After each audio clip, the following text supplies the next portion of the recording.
What kids show gets more disturbing as you get older? Courage the Cowardly Dog. It was always scary, but once you grow up and can better interpret what's happening, holy crap, it's dark. The episode where Courage remembered his parents always breaks my heart. Hey Arnold. Great show overall. Had some really dark things in it. You don't realize that until you watch it as an adult. The cool thing about it though is it takes some very real and heavy concepts and displays it in a way that kids will get it. It also respects what kids can handle understanding. Now I realize why adults also love that show. Hey Arnold was a show that respected the viewer's intelligence. Everyone has at least one episode that really hits them hard. Looking at YouTube videos of Jimmy Neutron now as I turn 21, I'm really appalled at how unsettling and off the animation really is. I don't remember it being that bad. I've just recently seen episodes of The Amazing World of Gumball and oh my god, some of the things they talk about don't seem appropriate for kids, but it's super funny. I loved when they found out Principal Brown was a fraud, so he tried to be friends with them. Then he was talking about his relationship with Lucy, Ems, Simeon, and suddenly goes and I just finally heard myself. Most Aussies would know the show In the Night Garden. The other day I was looking through old toys from when I was like 5 years old. I came across a creepy toy and I realized it was an Into the Night Garden toy. I look back at it now, the garden is a forest and the characters are creepy AF. The Misadventures of Flapjack. When I was younger I didn't think anything of it. It was a weird but fun cartoon to watch. I liked it well enough. Watching clips of it now, it's a horror show full of dark things that I did not remember. Candy Wife super creepy.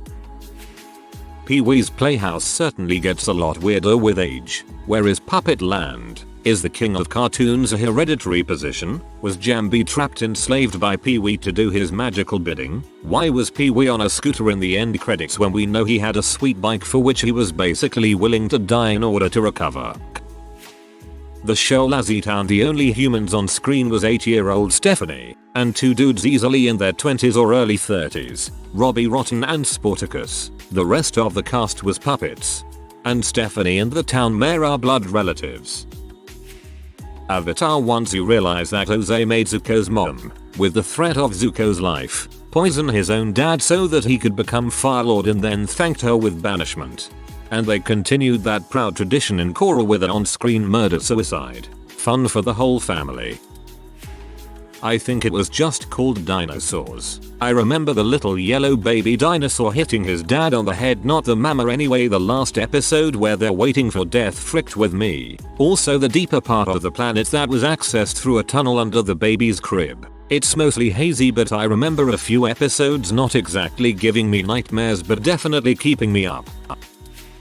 A series of unfortunate events. That movie has borderline incest, borderline pedophilia, abuse, literally shows murder, borderline enslavement. It is fricked up on so many levels. I like that one of the main morals of the series is neglectful adults are just as bad as downright abusive adults. If goddamn Mr. Poe had just listened once when the Baudelaires told him Olaf was right there would have been a whole lot less unfortunate events. Spongebob. The secret formula starts looking like it's actually crabs when you get older. I remember one of the DVDs they did has a special feature you can turn on where you can select little buttons that appear throughout episodes and get random little bits of trivia from the cast and crew. Sandy's VA responded to the question of what's in a Krabby Patty with I don't know, but a lot of seahorses have been disappearing lately. NGL. The idea that Mr. Krabs sells horse burgers as a mystery meat of sorts is just so fitting that I personally internalize that as canon. It also makes the episode where SpongeBob tries to bring a seahorse to work kinda disturbing on mayo. As a kid I loved the Boobahs. Recently I looked them up again and they're so uncanny. There's no context for them. They just exist to make noises and be colorful. Yet, inexplicably, they freak me out. Maybe it's some kind of uncanny valley. They're so close to looking cute or friendly, but instead they're just blank. It's the adult human proportions for me. If they were small and more Aunt Babby-like, they'd be super cute, but instead they've got uncannily lengthened arms and legs. My mom hated those things. Thomas the Tank Engine, especially the episode The Sad Story of Henry. Henry is a steam locomotive who has just been polished. It starts to rain, so he rolls into a tunnel and refuses to come out. The people try to get him out to work, but he refuses. So they take up the tracks and build a brick wall at the entrance of the tunnel. So basically he was immured, a medieval torture, for refusing to work. The island of Sodor, where you are only as good as your usefulness. Henry stays bricked up until they need him to pull Gordon's train. Henry had a rough go. He was sick due to poor boiler design and they talked about scrapping him at one point. He also crashed pulling the flying kipper. Thomas and friends. Let's see what we got in here. Smudger derails enough that they decide to turn him into a generator and Duke says he'll never move again to warn Peter, Sam and Sir Handel, Stewart and Falcon to behave. No idea if Smudger's still there. BTW. Multiple things that sound painful, like what Peter Sam went through. The troublesome trucks are outright sociopaths. You know that accident Peter Sam went through was caused by trucks thinking it was Sir Handel because he bumped them too much, and then they flat out charge down the hill shouting hurrah, hurrah as they rush to their deaths. What the frick? Victim blaming runs rampant. Like, the fat controller Topham Hatt flat out gets angry at engines because of stuff the fricking trucks did. Seriously, there were a few instances where the trucks flat out push the engine so they can cause an accident just for Topham Hatt to blame them. Sheesh. No wonder the trucks are psychopaths. Several engines are flat out douchebags. People are more concerned about the ruined breakfast than the fact there's a freaking tank engine in your dining room. People are also more concerned about the train frightening their customers than the fact there is a freaking train in your barber's shop and you're lucky to be alive. And they get flat out mad at the engine as if they consciously chose to just blow through the wall into the barber shop like it was some kind of a YouTube prank. Oliver was trying to escape to Sodor because he'd be scrapped. Donald and Douglas tried to escape to Sodor as well because they would also be scrapped. You know, killed. Diesels were revolutionary, but most people distrust them because of it. And eventually they became obsolete, so maybe the diesels would flee to Sodor just to be preserved. Trucks are literally ripped apart as a revenge for annoying people. You can only go two ways. An engine drowns in a swamp, presumably taking its crew with him. Also, shame they never adapted the Culdee Fell stories. Or maybe it was a good thing, because in that one, Goddard falls to his demise, apparently survived it, and got taken to pieces gradually. I was watching in the late 80s, early 90s. My parents recorded all the episodes that came on the TV. I think the worst episode was similar to, I think it was Edward that got a new paint job. Anyway, I think Thomas goes through a tunnel and at the other end, a gap has opened up on one of the abandoned tracks. There is a female engine in there. My memory is hazy, but she had basically been abandoned in the tunnel for years. Thomas managed to convince someone to get her out and restore her. That's all I remember. No idea if she was featured after that as a new character, or if she was abandoned again. Just seeing her face in the tunnel haunted me for a while. It was quite sad.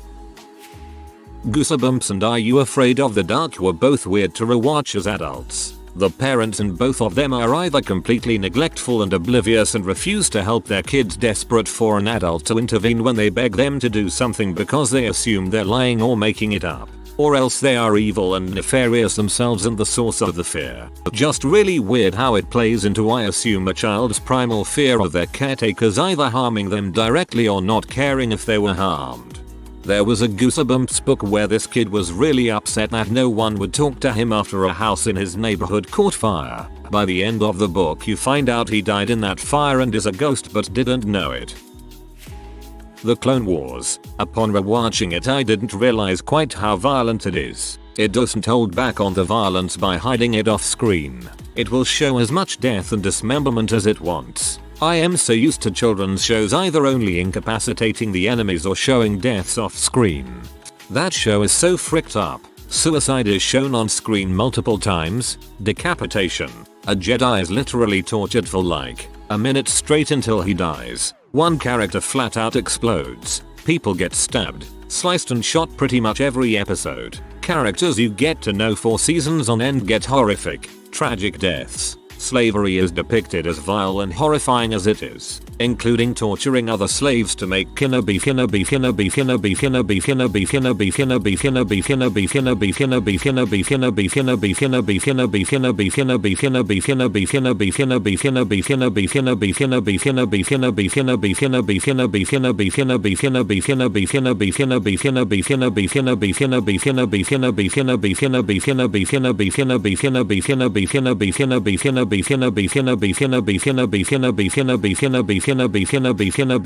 And that's just the violence. The dialogue and writing has multiple moments of some heavy crap, especially in the mall arc. Brilliant show with one of the best final 4 episodes ever on TV.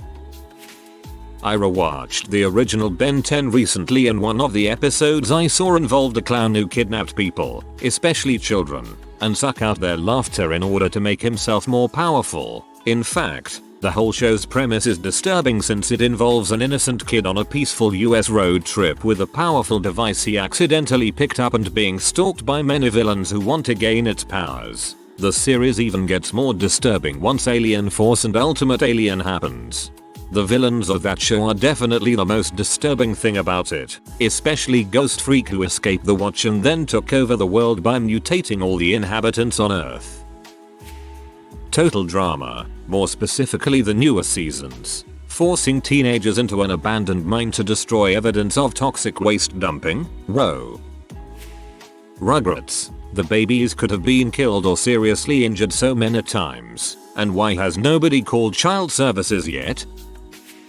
I never get to these posts in time to describe this cartoon movie I watched as kid that I later learned was a localized cutting translation of an old Japanese anime TV show. It was called The Brave Frog. The Japanese show was called Demeton Croaker, Boy Frog. The first thing that happens is a family of frogs and new tadpoles getting attacked and the tadpoles eaten by large salamander buttholes. Basically if Finding Nemo showed the opening slaughter, that's what this was. One tadpole survives with the parents. They name him Jonathan and they settle down on Rainbow Pond, a brutal freaking place full of racists and controlled by a frog mafia don and his enforcers, another frog and a lobster, crawfish, the latter being a stone cold freaking killer. Jonathan befriends Pookie, the Don's young daughter. Events transpire, such as the family experiencing racism for being tree frogs, Jonathan getting bullied in school, Jonathan's father getting beaten near to death by the enforcers in a shakedown, Jonathan's mentor getting beaten to death by the lobster, and a mother turtle friend getting beaten to death by the lobster in defense of her precious egg that is later revealed to be a ping pong ball. Freaking loved it as a kid, even though I did find it bizarre and very dark. It's only gotten weirder. Holy heck, I have had these vague memories of a strange sad show my whole life. I tried to find it several years ago but I didn't remember enough to go on. I wasn't even sure it was something I ever really saw. Started to think it might have just been a fever dream I had when I was super little or something. I just searched your movie on YouTube and I do believe this is it. Thank you. Thank you. I will be watching it in its entirety later on. There was a preschool show called Tiny Planets. I loved it when I was little. I watched it every morning. I watched it about a year ago as an adult. It was freaking terrifying. The animation is unsettling. The characters are all weird. No one talks but the narrator. It's an acid trip. I've noticed as I've gotten older, Spongebob is very disturbing and makes you wonder if and what substances they were on when making it.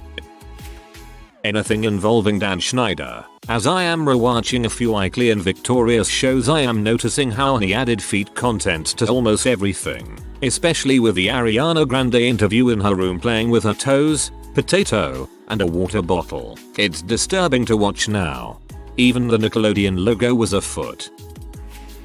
Gravity Falls. At first, it was light-hearted and cool. Then Alex released the second season and things got much darker. It was still as light-hearted as before, but the seriousness of each character got adults to watch it too. This will date me, but did any Canadians watch today's special as a kid? It was a vaguely creepy show about a woman who hangs out with a department store dummy that she can bring to life and send back into unlife when she's done with him. Nothing about that premise is okay. Oh man, I vaguely remember that show from when I was about 4. I can barely remember anything beyond a short scene of the woman bringing the mannequin to life. His name was Jonathan, yet I do remember I loved the show.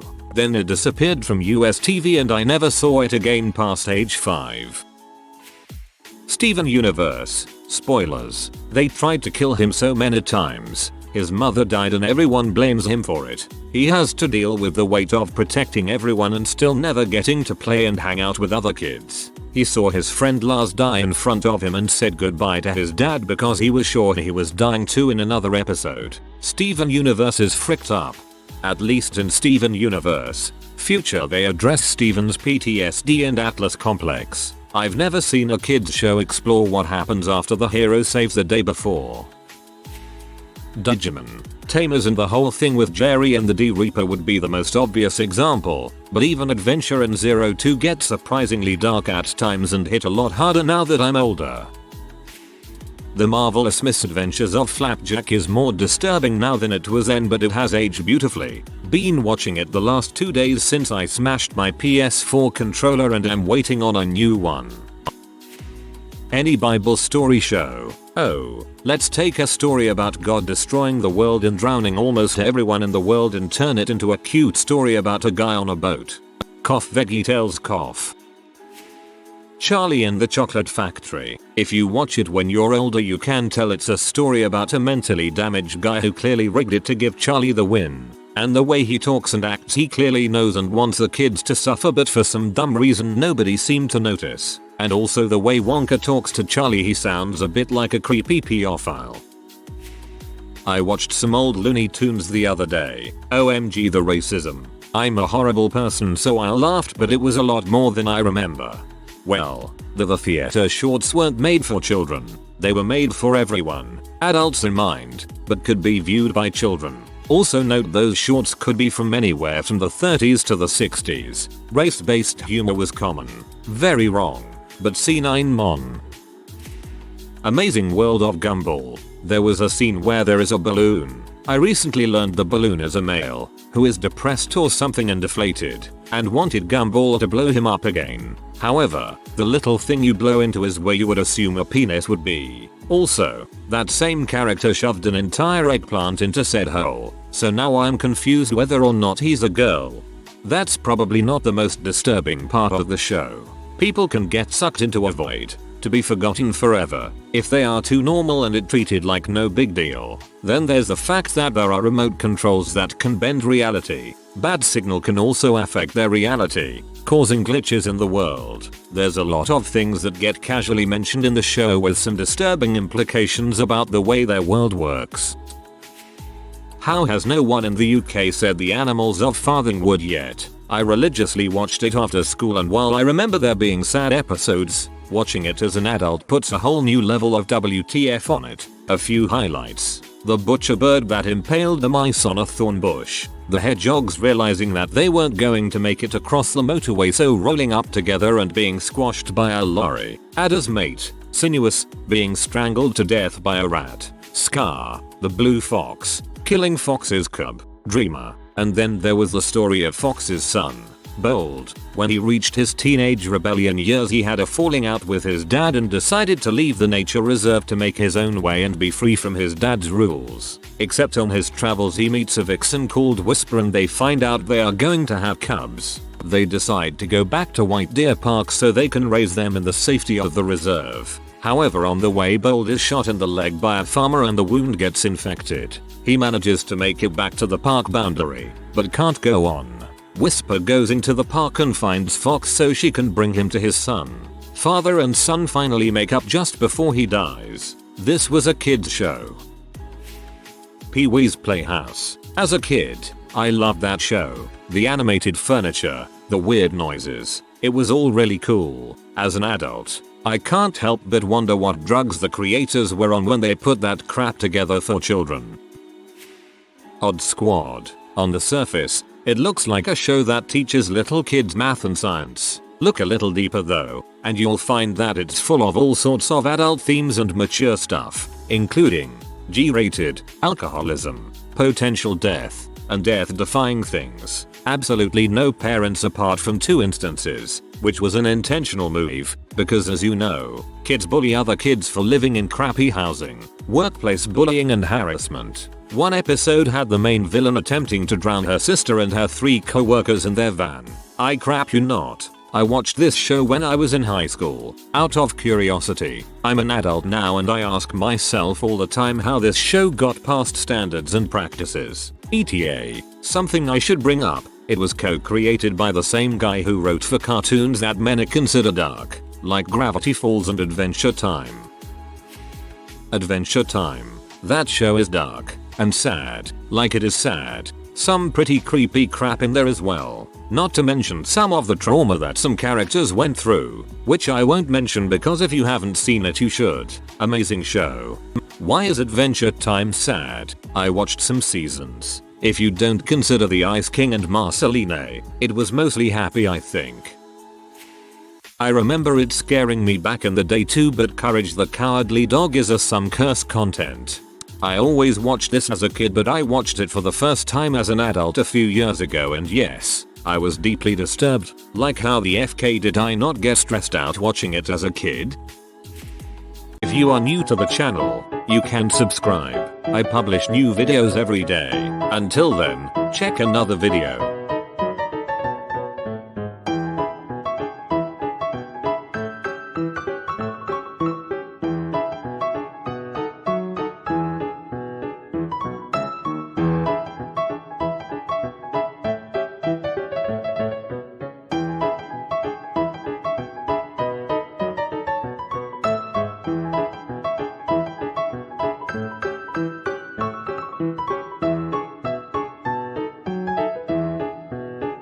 Bye for now.